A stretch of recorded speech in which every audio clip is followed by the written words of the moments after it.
কয়েকটি দলকে সুবিধা দিতে দাঁড়িপাল্লা, হাতপাখা ও শাপলা কলি প্রতীকগুলোকে পোস্টাল ব্যালটের প্রথম লাইনে রাখা হয়েছে।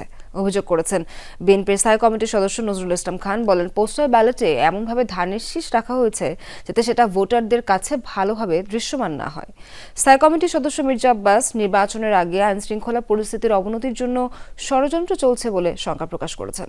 রেইনবো অলরাউন্ডার এক্সটেরিয়র পেইন্ট বাড়ির বাহিরের দেয়ালের সুরক্ষা নিয়ে থাকুন নিশ্চিন্ত, সাথে পাচ্ছেন 10 বছরের ওয়ারেন্টি।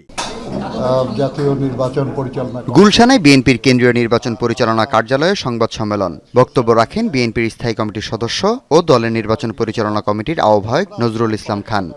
প্রথম লাইনে দাঁড়িপাল্লা আছে, শাপলা কলি আছে এবং হাত পাখা আছে।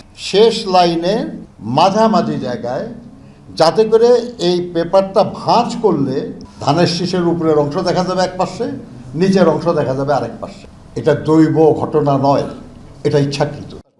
অভিযোগ করেন, একটি রাজনৈতিক দল বাড়ি বাড়ি গিয়ে ভোটারদের ব্যক্তিগত তথ্য সংগ্রহ করছে। এর মাধ্যমে নির্বাচনের প্রভাব পড়তে পারে বলে আশঙ্কা তার। একটি রাজনৈতিক দল বাড়ি বাড়ি গিয়ে এনআইডি কার্ডের ফটোকপি, ফোন নাম্বার এবং বিকাশ নাম্বার সংগ্রহ করছে। তারা ভুয়া এনআইডি বানিয়ে জাল ভোট দেওয়ার চেষ্টা করতে পারে এবং বিকাশ নাম্বার যে নিয়েছে তার মাধ্যমে তারা তাদেরকে অর্থ দিয়ে প্রলুব্ধ করতে পারে তাদের পক্ষে ভোট দেওয়ার জন্য।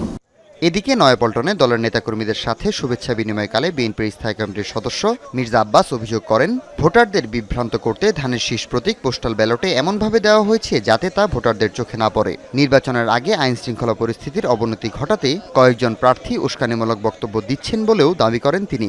এটা একেবারেই উদ্দেশ্যমূলকভাবে করা হয়েছে যাতে ব্যালট পেপারটা কনফিউজিং হয়ে যাবে। মহাপ্রক্রেসি সব জায়গায় চলে না, চেষ্টা করতে পারে, তো এটার দায়িত্ব ওদেরকে বহন করতে হবে। আইন শৃঙ্খলা পরিস্থিতিটা যাতে আরও খারাপ হয় এই জন্য কিছু কিছু প্রার্থী উস্কানিমূলক কথাবার্তা বলছে। কক্সবাজারের পেকুয়ায় বিএনপির স্থায়ী কমিটির সদস্য সালাউদ্দিন আহমেদ তার বক্তব্যে বলেন, জুলাই সনদের বিষয়ে ঐক্যবদ্ধ রয়েছে বিএনপি, এর বাইরে দলের কোনো অবস্থান নেই। অক্ষরে অক্ষরে জুলাই জাতীয় সনদের প্রত্যেকটি প্রস্তাব আমরা যেটা ঐক্যমতের ভিত্তিতে স্বাক্ষরিত হয়েছে সেটা আমরা বাস্তবায়ন করব, কিন্তু জুলাই সনদের বাইরে আমাদের কোনো বক্তব্য নাই। নেতারা বলেন, শান্তিপূর্ণ ও গ্রহণযোগ্য নির্বাচন চায় বিএনপি। ইসির কাছে দায়িত্বশীল আচরণ প্রত্যাশা করেন তারা। হাসিবুল করিম বিজয়, যমুনা নিউজ, ঢাকা।